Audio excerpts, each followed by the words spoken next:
নমস্কার, আমি শ্রী সৌমিক জ্যোতির্বিদ বলছি। আপনারা স্ক্রিনে যে রুদ্রাক্ষ দুটি দেখতে পাচ্ছেন, এই দুটি রুদ্রাক্ষই হচ্ছে তিনমুখী নেপালি রুদ্রাক্ষ।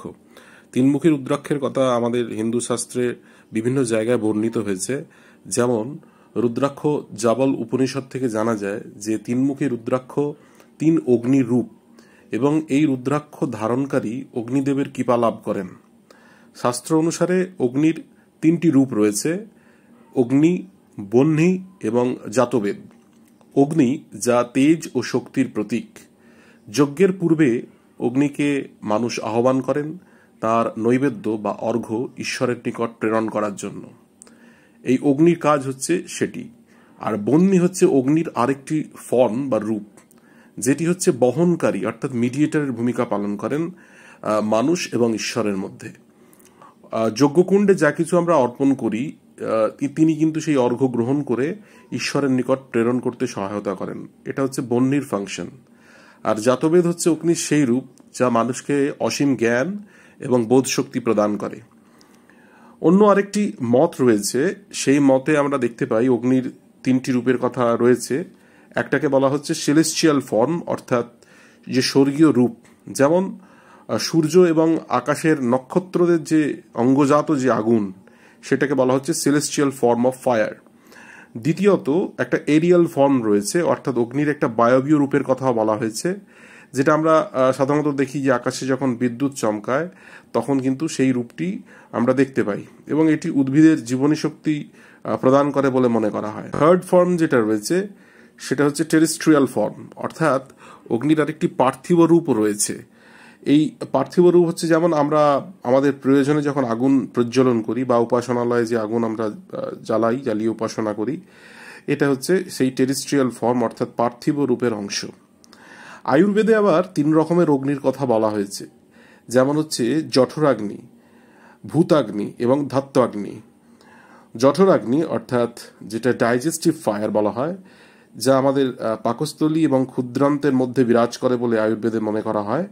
এটা আমাদের খাদ্য হজম করতে সাহায্য করে, অর্থাৎ আমরা যে খাবার খাই সেই খাবারটা যখন আমাদের ওই শরীরের ওই পার্টে পৌঁছয় তখন কিন্তু সেগুলোকে যে জারিত হয়, সেই জারণে কিন্তু এই যে ডাইজেস্টিভ ফায়ার, সেই ডাইজেস্টিভ ফায়ার কিন্তু অত্যন্ত গুরুত্বপূর্ণ ভূমিকা পালন করে। ভূতাগ্নি অর্থাৎ যেটি এলিমেন্টাল ফায়ার, তা কিন্তু পঞ্চভূতের সঙ্গে সম্পর্কিত। পঞ্চভূত হচ্ছে ক্ষিতি, অপ, তেজ, মরুদ, বোম। এই অগ্নি অর্থাৎ যেটা ভূতাগ্নি, সেটা কি করে না, জঠরাগ্নি দ্বারা যে খাদ্য ডাইজেস্ট হয়ে যায় তা থেকে যে এসেন্সিয়াল নিউট্রিয়েন্টসগুলো রয়েছে সেগুলোকে অ্যাবজর্ব করতে হেল্প করে এবং শরীরকে প্রয়োজনীয় পুষ্টি যোগায় বলে আয়ুর্বেদে মনে করা হয়। ফাইনালি যেটা ধাত্বাগ্নি রয়েছে, অর্থাৎ যেটা এলিমেন্টাল ফায়ার রয়েছে, তার আবার 7টি ভেরিয়েন্ট রয়েছে, যেমন হচ্ছে রসাগ্নি, রক্তাগ্নি, মাংসাগ্নি, মেদাগ্নি, অস্থাগ্নি, মজ্জাগ্নি এবং শুক্রাগ্নি।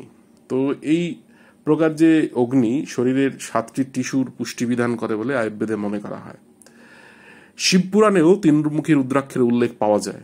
সেখানে বলা হয়েছে যে যে স্থানে তিনমুখী রুদ্রাক্ষ থাকে, অর্থাৎ যিনি তিনমুখী রুদ্রাক্ষ ধারণ করেন তিনি সকল বিদ্যা অধিগত করতে পারেন। আবার এটাও মনে করা হয়, গুরু পরম্পরায় এগুলো জানা যায় যে তিনমুখী রুদ্রাক্ষ কিন্তু আদিভৌতিক, আদিদৈবিক এবং আধ্যাত্মিক এই যে ত্রিতাপ জ্বালা দূরীভূত করাতেও কিন্তু সহায়তা করে। এছাড়াও বলা হয় যে তিনটি গুণের যে ব্যালেন্স, সত্য, রজ, তম, এই যে তিনটে গুণ রয়েছে, সেই তিনটি গুণের কিন্তু ব্যালেন্স করতেও তিনমুখী রুদ্রাক্ষ কিন্তু ভীষণ হেল্প করে বলে মনে করা হয়। আগে যেটা বলছিলাম, অর্থাৎ যে ত্রিতাপ জ্বালা দূরীকরণে যেমন হচ্ছে আধিভৌতিক, আধিদৈবিক এবং আধ্যাত্মিক, এই তিনটি জিনিস কিন্তু একটু বলে রাখা প্রয়োজন। প্রথমেই আসছি যে আধ্যাত্মিক যে জ্বালা, আধ্যাত্মিক জ্বালা হচ্ছে আমাদের, এর দুটো ভেরিয়েন্ট আছে, শরীর এবং মন। শরীরে ধরুন কাম, ক্রোধ, মদ, লোভ, মাৎসর্য, শোক, এই যে জিনিসগুলো রয়েছে, এর প্রভাবে যে রিপুর প্রভাবে, ষড়রিপুর প্রভাবে যে কষ্ট পায়, এবং অপ্রাপ্তিজনিত বস্তু, যদি আমরা কোনো কিছু প্রার্থনা করি সেটা যদি না পাই, তার জন্য যে একটা কষ্ট হয়, অবশ্য যারা ইষ্টের নিয়ন্ত্রিত তাদের মধ্যে এই কষ্টগুলো থাকে না, কিন্তু যারা ইষ্ট নিয়ন্ত্রিত নয় বা যাদের মধ্যে সেই আত্মনিয়ন্ত্রণ আসেনি, তো তাদের আধ্যাত্মিক কষ্ট রয়েছে। তো সেক্ষেত্রে এই তিনমুখী রুদ্রাক্ষ ধারণে সেই আধ্যাত্মিক কষ্ট কিন্তু দূরীভূত হয়। আদি ভৌতিক যেটা হচ্ছে সেটা হচ্ছে যে হিংস্র পশুর আক্রমণ। আগেকার দিনে মানুষ বনে বসবাস করতো, এখন তো নগরায়ন হয়েছে। এখন হিংস্র পশুর আক্রমণের ভয় অনেকটাই কমেছে, কারণ পশুদের জায়গা আলাদা আর মানুষের বসবাসের স্থান আলাদা।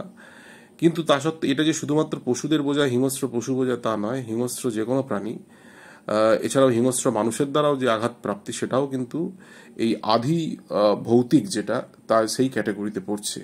আর আধি দৈবিক হচ্ছে যেগুলো গ্রহের ফেরে মানুষের জীবনে যে দুঃখ কষ্টগুলো আসে, দৈবের ফেরে যেগুলো বলা হয়, সেগুলো তো রয়েছে। এছাড়া রয়েছে বন্যা, খরা, মহামারী, এই সংক্রান্ত যে প্রাকৃতিক দুর্যোগগুলো, সেগুলো কিন্তু এই ক্যাটাগরির অন্তর্গত। তো এইভাবে এই যে ত্রিতাপ জ্বালা, এই ত্রিতাপ জ্বালা কিন্তু দূরীভূত করতেও সাহায্য করে।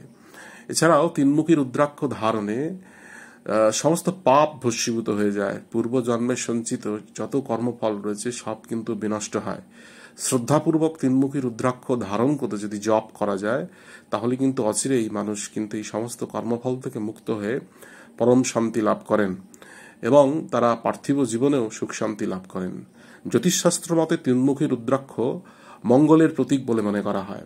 যাদের জন্মছকে মঙ্গল পীড়িত রয়েছে, কোনো অশুভ গ্রহ দ্বারা দৃষ্ট রয়েছে, অথবা নিচস্থ মঙ্গল রয়েছে, অথবা চরম মাঙ্গলিক দোষ রয়েছে, সেই কারণে দাম্পত্য জীবনে অশান্তি হচ্ছে, অথবা যদি দেখা যায় মানে এমন এমন স্থানে রয়েছে 6, 8, 12, সেখান থেকে তার জীবনে কষ্ট আসছে জাতকের জীবনে, সেক্ষেত্রেও কিন্তু এই তিনমুখী রুদ্রাক্ষ কিন্তু প্রয়োগ করা যেতে পারে। অবশ্যই কিন্তু অ্যাস্ট্রোলজিক্যাল পারপাসে ইউজ করার আগে অবশ্যই অভিজ্ঞ কোনো জ্যোতিষী, যিনি রুদ্রাক্ষ শাস্ত্রেও যার যথেষ্ট অভিজ্ঞতা রয়েছে, সেই রকম কোনো জ্যোতিষী মহাশয়ের পরামর্শ অবশ্যই গ্রহণ করবেন। এ প্রসঙ্গে বলে রাখি, বর্তমানে মূলত 3 ধরনের ভ্যারিয়েন্ট পাওয়া যায় তিনমুখী রুদ্রাক্ষের। একটি হচ্ছে ইন্দোনেশিয়ান ভেরিয়েন্ট, একটি হিমালয়ান রিজিয়নের একটা ভেরিয়েন্ট রয়েছে, আর একটি হচ্ছে নেপালি। এদের মধ্যে সবচেয়ে শ্রেষ্ঠ যে বিডস, সেটা হচ্ছে নেপালি রুদ্রাক্ষ। যেটি স্ক্রিনে যেটি আপনারা দেখতে পাচ্ছেন, এই দুটি হচ্ছে নেপালি বিডস, তিনমুখী রুদ্রাক্ষ নেপালি বিডস। আমি একটু আতস কাচের সাহায্যে এগুলোকে আপনাদের দেখাবার চেষ্টা করছি যে দেখুন কত সুন্দর রয়েছে। এর সাইজ কিন্তু খুব অন্যান্য রুদ্রাক্ষের যেমন 4মুখী বা 6মুখী বা 7মুখী যেমন একটু বড় শেপের হয়, এগুলো কিন্তু খুব সবসময় যে বড় শেপের হয় তা কিন্তু নয়। এবং এতে 3টি লাইন বেশ ক্লিয়ারলি বোঝা যায়, বেশ ক্লিয়ারলি 3টি লাইন কিন্তু ভিজিবল হয়। এবং এই তিনমুখী রুদ্রাক্ষ যদি আপনারা একটু তামায় বাঁধিয়ে গলায় ধারণ করেন এবং তাই সেই সঙ্গে যদি উপযুক্ত বীজ মন্ত্র জ্যোতিষী মহাশয়ের কাছ থেকে জেনে নেন এবং শ্রদ্ধাপূর্বক যদি প্রতিদিন সেই মন্ত্র জপ করেন এবং ভগবান শিবজির আরাধনা করেন, অবশ্যই কিন্তু অচিরেই আপনারা এই তিনমুখী রুদ্রাক্ষের যে মহাশক্তি, সেটি কিন্তু আপনারা অনুভব করতে পারবেন। যাদের মধ্যে দেখবেন লেথার্জিক ব্যাপার রয়েছে, দিন দিন যেন মনে হচ্ছে অলস হয়ে যাচ্ছে, জীবনী শক্তি কমে যাচ্ছে, কোনো কাজ করার আগেই তারা একটু কাজ করলেই টায়ার্ড হয়ে পড়ছেন, এই ধরনের প্রবলেম যাদের মধ্যে রয়েছে, তারা কিন্তু অবশ্যই এই রুদ্রাক্ষ ধারণ করতে পারেন। যে সমস্ত বাচ্চারা অনেক সময় কি হয়, পড়াশোনা অত্যন্ত দুরন্ত, সেই জন্য পড়াশোনা ঠিকঠাক হয় না বা বেশিক্ষণ কনসেন্ট্রেট করতে পারে না বা টায়ার্ড হয়ে পড়ে, ঘুমিয়ে পড়ছে, পড়াশোনা করছে না, এরকম যদি প্রবলেম দেখা যায়, সেক্ষেত্রেও কিন্তু তিনমুখী রুদ্রাক্ষের প্রয়োগ করা যেতে পারে। অবশ্যই সেক্ষেত্রে চার্টটি একবার বিচার করে নিলে ভালো হয়। জন্মছক যদি একবার বিচার করে নিশ্চিত হওয়া যায়, তারপরে প্রয়োগ করলে কিন্তু অধিক ফল প্রাপ্তির সম্ভাবনা রয়েছে। এছাড়াও আরও অনেক গুণাগুণ রয়েছে, যেগুলি হয়তো একটি ভিডিওতে বলে প্রকাশ করা যাবে না। তো ভবিষ্যতে নিশ্চয়ই সুযোগ পেলে সেগুলিও সম্পর্কে আরও ডিটেলে এগুলো আলোচনা করার ইচ্ছা রয়েছে। ওভারঅল তিনমুখী রুদ্রাক্ষ একটি অত্যন্ত শক্তিশালী রুদ্রাক্ষ এবং সঠিকভাবে যদি প্রয়োগ করা যায়, তাহলে মানুষের জীবনে কিন্তু এই রুদ্রাক্ষ পরিবর্তন ঘটাতে সক্ষম। যারা স্পিরিচুয়াল ডেভেলপমেন্ট চাইছেন, এই যে আমি কিছুক্ষণ আগে ভিডিওতে বলছিলাম, তো সেই 3rd ফর্ম অফ অগ্নি কিন্তু ব্রহ্মজ্ঞানেরও প্রতীক বলে মনে করা হয়।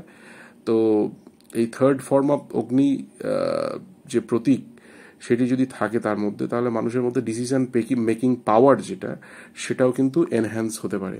তো ডিসিশন মেকিং যদি আমরা সঠিকভাবে করতে পারি, তাহলে আমাদের জীবনে তাহলে অনেক ভুল সিদ্ধান্ত থেকে আমরা নিজেদের বাঁচাতে পারবো এবং সেই ভুল সিদ্ধান্তের কারণে অর্থকষ্ট বা অর্থহানি যেগুলো হয়, সেগুলো থেকে আমরা অবশ্যই কিন্তু নিষ্কৃতি পেতে পারি।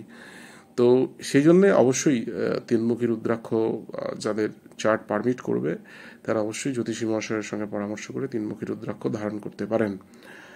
আজকের ভিডিওটি এই পর্যন্তই। পরবর্তী সময় অবশ্যই আরও অন্যান্য বিষয়ে, শাস্ত্রীয় বিষয় বা আরও অন্যান্য ঐশ্বরিক বিষয়ে আলোচনা করব। আপনারা অবশ্যই এই পেজটি, ফেসবুক পেজ যেটি রয়েছে, এটিকে অবশ্যই একটা লাইক দিয়ে দিন এবং ভিডিওটি যদি মনে হয় যে আপনাদের পরিবারের অন্যান্যদের সঙ্গে শেয়ার করার প্রয়োজন আছে যাতে তাদেরও উপকারে আসে, অবশ্যই কিন্তু তাদের মধ্যে আপনারা শেয়ার করুন। জয় গুরু।